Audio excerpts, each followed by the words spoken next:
Aula 4, Demonologia, estudo sobre os demônios. Seja bem-vindo. Eles tentam estender a autoridade de Satanás, cumprindo sua vontade. Na verdade, eles trabalham para cumprir a vontade de Satã. E aí diz a Bíblia, revesti-vos de toda a armadura de Deus, para poderdes ficar firmes contra as astutas ciladas do diabo. Porque a nossa luta não é contra o sangue,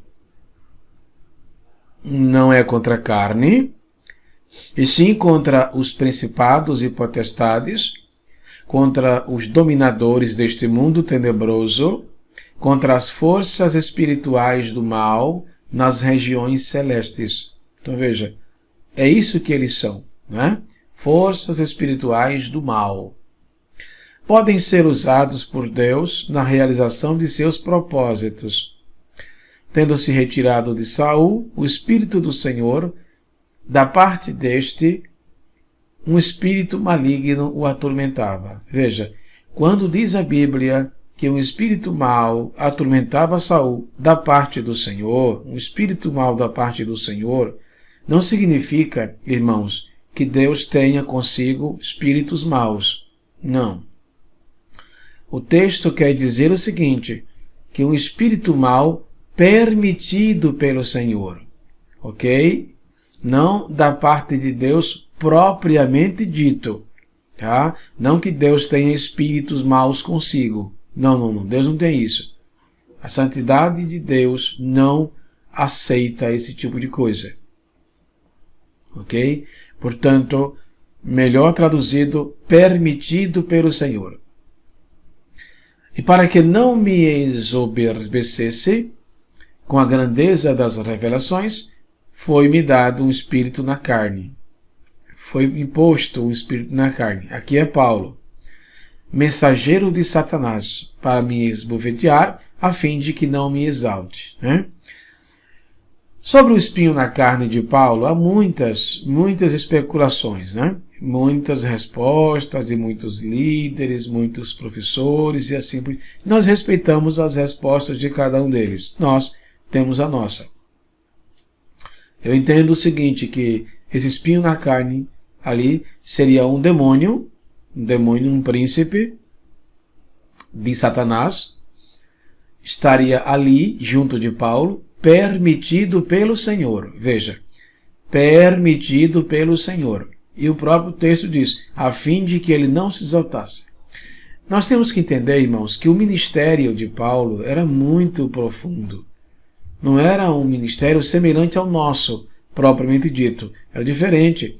Através de Paulo, Deus iria constituir a sã doutrina. Através de Paulo viria as grandes salvações da humanidade. Paulo chegou até a Espanha. Paulo seria o missionário modelo, o missionário especial, né? Preparado para pregar aos gentios. E eu quero dizer mais aos irmãos, quero estender um pouco mais. Nós estamos salvos hoje, estou falando isso, irmãos, no consenso humano, tá? Estamos salvos hoje graças à pregação de Paulo. Porque foi Paulo quem teve a iniciativa de pregar para os gentios a graça de Deus. Ok? Então o ministério de Deus na vida de Paulo era muito profundo. Por isso Deus permitiu isso a fim de que ele não se exaltasse, com o intuito mesmo de protegê-lo, de preservar a fé e a graça de Deus na vida do apóstolo Paulo. Podem causar doenças. Sim, podem sim. Existem tipos de doença, irmãos, que a medicina não encontra resposta. Não encontra cura. Né? Uma espécie de doença espiritual. Né? Não se acha diagnóstico comum e físico para a tal doença. E expelido o demônio, olha que interessante aqui, falou o mudo. Então a mudez veio em decorrência de demônio. Não era uma doença patológica, física, mas era uma doença espiritual. E as multidões se admiravam, dizendo: jamais se viu tal coisa em Israel. Percebe? E outra, veio ali uma mulher possessa de um espírito de enfermidade, veja, porque existe espírito de enfermidade. Havia já 18 anos, andava ela encurvada, sem de modo algum poder endireitar-se. Por que motivo não se devia livrar deste cativeiro em dia de sábado esta filha de Abraão, ou seja, essa judia, né, a quem Satanás trazia presa há 18 anos? Então veja, Satanás trazia presa. Ali era uma doença espiritual, produzida por demônios, que estava ali encurvando o corpo, a estrutura óssea daquela mulher. Eles podem possuir homens, né? Eles entram no corpo de um burro, de um porco, de um jegue, de um urubu, de um animal, mas como tem muita gente dando lugar a ele, ele está entrando no corpo de muita gente, né? Desde o Velho Testamento, ele entrava no corpo de Saul, né? E a sua fama correu por toda a Síria. Trouxeram-lhe, então, todos os doentes. Claro, não era todos, é uma força de expressão, né? Os que estavam ali, acometidos de várias enfermidades e tormentos, endemoniados, lunáticos e paralíticos, e ele os curou. Ok? Então eles podem sim possuir seres humanos. Podem possuir animais. Jesus o permitiu, então, saindo os espíritos imundos, entraram nos porcos. Veja, então eles podem possuir animais. E a manada, que era cerca de 2.000, precipitou-se desempenhadeiro abaixo, para dentro do mar, onde se afogaram. Percebe? Então eles podem sim adentrar em corpos de animais. Voltando um pouco, falando a questão dos animais, irmãos, nós nunca vamos ver nenhum anjo de Deus entrando no corpo de alguém, quer seja de um animal, quer seja de um ser humano. Mas a gente vê demônios entrando em animal e entrando em seres humanos. A conclusão que nós temos para isso é que os demônios não têm corpos. Eles foram desprovidos de seus corpos quando na queda. Opõe ao crescimento dos filhos de Deus. Não é de se duvidar, né? Nem é de se estranhar. Porque a nossa luta, disse Paulo, não é contra o sangue e a carne, e sim contra principados e potestades, contra os dominadores deste mundo tenebroso, contra as forças espirituais do mal, nas regiões celestes. Percebe? Então, eles impedem, né? Procuram impedir o crescimento dos filhos de Deus, né? Na presença do Senhor. Crescimento em todas as áreas, tá? Principalmente na área espiritual. Disseminam doutrinas falsas, né? Doutrinas falsas é todo e qualquer ensinamento que vão de encontro, ou que vai de encontro à mensagem de Deus, de encontro à palavra de Deus. Veja, eu não estou dizendo ao encontro, mas de encontro, ok? Ensinamentos contrários. A Bíblia diz sim e eles dizem não. Ensinamentos fora da palavra de Deus. Tudo que se ensina fora da palavra de Deus ou é ensinamento extrabíblico ou é ensinamento antibíblico. Ensinamentos extrabíblicos são todos os ensinamentos que não estão diretamente na palavra de Deus, porém, encontramos certas coerências, certas conciliações com a palavra do Senhor. mas os ensinamentos antibíblicos, o próprio termo já fala, anti, que significa contra. São ensinamentos contrários à palavra de Deus. Vamos dar um exemplo? Vamos. Ensinar que Jesus não é Deus é uma heresia. Jesus é Deus. Ensinar que o Espírito Santo é um vento, não é um ser pessoal, muito menos Deus, é uma heresia. Ensinar que se não tomar a Santa Ceia não vai para o inferno, não vai para o céu, é uma heresia. Se não se batizar nas águas, não vai para o céu, é uma heresia. Ensinar que deve-se pegar o pão da Santa Ceia, uma vez orado, e queimar no altar, e cavar um buraco e esconder, é uma heresia. Levar os pedidos de oração das pessoas para o monte e queimá-los, não tem base bíblica, é uma heresia. Inventar óleo ungido, lenço ungido, unção do leão, unção do tatu, tijolo ungido, caneta ungida, vassoura ungida, corredor dos milagres, tudo isso aí, sal grosso, tudo isso aí, irmãos, é heresias, tá? São doutrinas, entre aspas, neopentecostais. Não tem base bíblica direta, veja, não existe base bíblica direta, contextual. Pode-se achar um versículo isolado, tá? Mas contextualmente não temos, tá? Não se pode tomar um versículo isolado e estabelecer uma doutrina. Vou te dar um exemplo aqui, ó. Primeira carta de Paulo aos Coríntios, capítulo 15, versículo 18. Está escrito assim: e também os que dormiram em Cristo estão perdidos. Veja lá, 1 Coríntios 15, 18. E também os que dormiram em Cristo estão perdidos.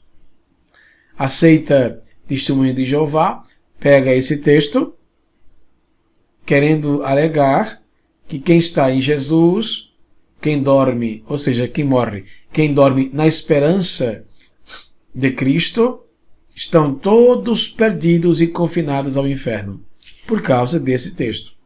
Não obstante, se você ler 2 ou 3 versículos antes, 2 ou 3 versículos depois desse texto, você vai ver que Paulo disse assim, que eles estariam perdidos se Cristo não ressuscitasse. Aí Paulo conclui, mas agora Cristo ressuscitou e foi feito as primícias dos que dormem. Portanto, não se pode, irmãos, tomar um versículo isolado para estabelecer uma doutrina. Isso é heresia, antibíblico. Os demônios no Antigo Testamento. Vamos iniciar demonstrando a possibilidade do diabo fazer alguns servos de Deus sucumbirem a um ataque a partir dos nossos primeiros pais. Olha só. Lemos em Gênesis 3, quando a serpente incitou externamente a Eva e depois a Adão. Você pode dizer, pastor, mas a serpente não é o diabo. A serpente é a serpente. É verdade, irmãos. No consenso histórico aqui, em todo o Gênesis, Êxodo, Levítico e os demais livros, com exceção do Apocalipse, demonstra, não vemos aqui a afirmação de que a serpente é o diabo. Mas quando lemos em Apocalipse capítulo 20, versículos 1 e 2, nós vamos aprender que a antiga serpente, aquela lá que tentou Adão e Eva, é o diabo e Satanás. Ok? Portanto, quando a serpente incitou externamente a Eva, depois Adão, para que comessem do fruto da árvore do conhecimento do bem e do mal. Deus havia determinado: de toda a árvore do jardim comerás livremente, mas da árvore do conhecimento do bem e do mal não comerás. Por quê? Porque no dia em que dela comerdes, ou comeres, certamente morrerás. Então veja, já vemos aqui, irmãos, a atuação do diabo desde o Gênesis capítulo 3. Portanto, negar a existência dos demônios e, consequentemente, do diabo é negar a existência de Gênesis. Eu diria, é negar a existência da própria Bíblia. Eu diria, é negar a existência de nossa própria consciência. A própria consciência. No transcorrer da história, percebemos influências demoníacas e satânicas no meio da raça humana. A questão em si não era o fruto, mas sim a palavra de Deus, ou seja, a expressão de sua vontade. O pecado não foi terem comido o fruto, mas sim terem desobedecido à ordem do Senhor. Vemos então que o diabo consegue atingir em cheio aos nossos primeiros pais. Ok? Então, logo em Gênesis capítulo 3, nós vemos claramente a influência de Satã ao ser humano. Um outro caso foi o de Saul, o primeiro rei de Israel. Apesar de os judeus não aceitarem como rei, mas foi rei sim, né? Reinou por 40 anos. Após ter entristecido o Espírito do Senhor, este retirou-se dele. E então, um espírito maligno passou a atormentá-lo. Um espírito maligno. Portanto, temos aqui a menção de que um espírito maligno atormentava o rei Saul, chegando algumas vezes a possuí-lo. É mais um exemplo de demonização. Também temos a história de Jó, o homem na Bíblia que, em minha opinião, padeceu da maior opressão espiritual descrita em todo o texto sagrado. Né? O próprio Jó, diz a Bíblia, quando os filhos de Deus foram ter com Deus, veio também Satã.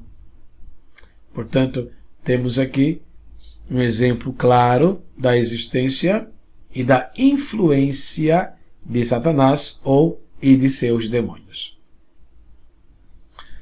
Jó foi abordado especificamente por Satã, embora isto tenha acontecido por uma permissão soberana de Deus. Interessante, não?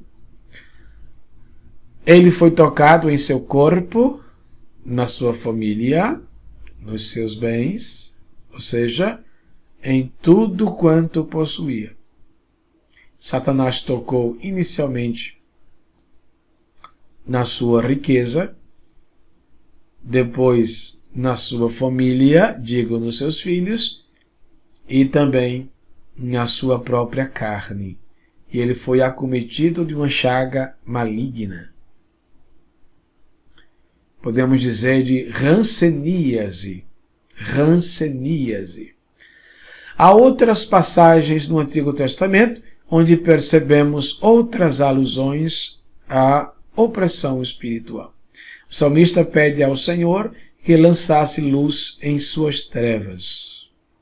E em outra ocasião, ele pede para que Deus o tire da prisão espiritual, para que desse graças ao Senhor e conquistasse o respeito dos justos. Então o salmista já falava, irmãos, de influência, né? Influência espiritual e satânica no meio do povo de Deus.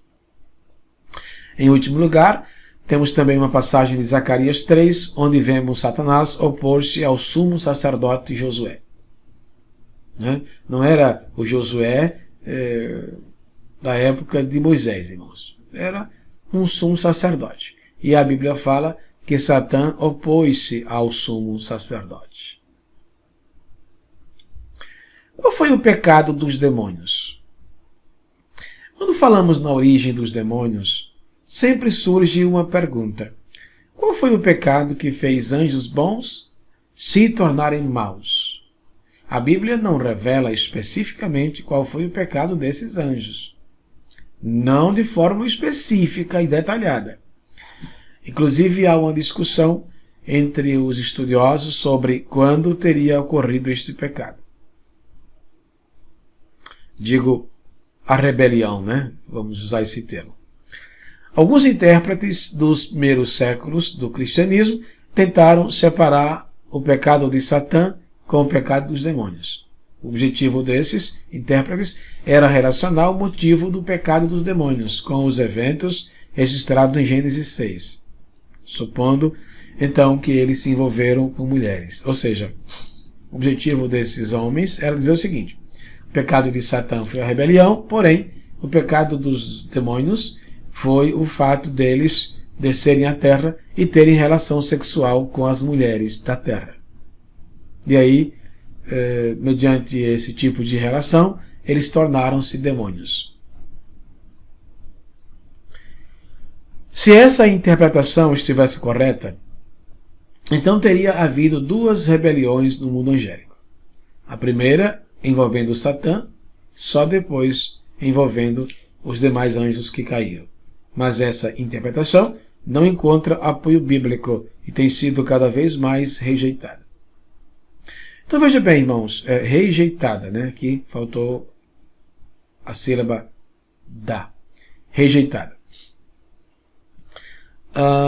Se você lê o livro de Urântia, um livro espírita, né? Um livro espírita, percebe-se alguma coisa a esse respeito. Se você lê o livro de Enoque, que é um livro apócrifo, percebe-se alguma coisa nesse aspecto. Mas são livros deuterocanônicos, não canônicos, portanto, não considerados inspirados por Deus. Ok? Não temos na Bíblia apoio para esse tipo de consideração. Provavelmente houve uma única queda no mundo angélico, a queda que nós entendemos da rebelião. Satanás caiu e levou consigo outros anjos. Quais anjos? A terça parte, né? Uma terça parte. É interessante falar de terça parte porque quando a Bíblia fala de terça parte, significa que existe um número inteiro dos anjos. Os anjos não são ilimitados. Não. Ele tem fim, né? Existe um número inteiro para os anjos.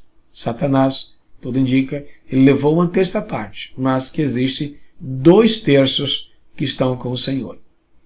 Alguns comentaristas também enxergam em duas passagens do Antigo Testamento uma possível explicação da origem dos demônios. Isaías 14, Ezequiel 28. Esses dois textos falam da origem dos demônios, né? Se bem que alguns não acreditam, entendem apenas historicamente. Nós respeitamos a opinião. Mas a interpretação correta dessas passagens também é muito debatida. Na verdade, a melhor informação bíblica sobre a origem dos demônios está na Epístola de Judas. Ele descreve ou escreve que certos anjos não guardaram a sua posição de autoridade e deixaram sua própria habitação. O texto de Judas parece indicar que o pecado dos demônios teve relação com soberba, cobiça e ganância. Essa é a ideia de Isaías 14, né? Tentaram ser como Deus. O escritor bíblico diz que eles não guardaram seu principesco ou principado. Isso talvez possa significar que eles tentaram se elevar acima da posição de Deus, que Deus lhes tinha constituído, e quiseram usurpar o lugar de Deus, aspirando à autoridade suprema.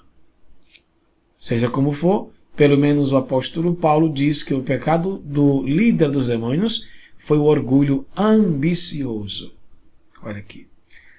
E esse orgulho, irmãos, essa ganância, essa soberba, Satanás conseguiu colocar no coração dos demais. E também conseguiu colocar no coração de Eva, que se ela comesse seria como Deus.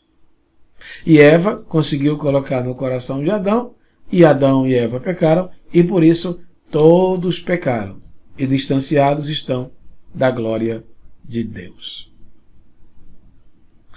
Aqui, meus amigos e meus irmãos, terminamos a 4ª aula da matéria Demonologia, portanto, Doutrina dos Demônios. Fiquem todos com Deus, um forte abraço, até a próxima aula. Shalom!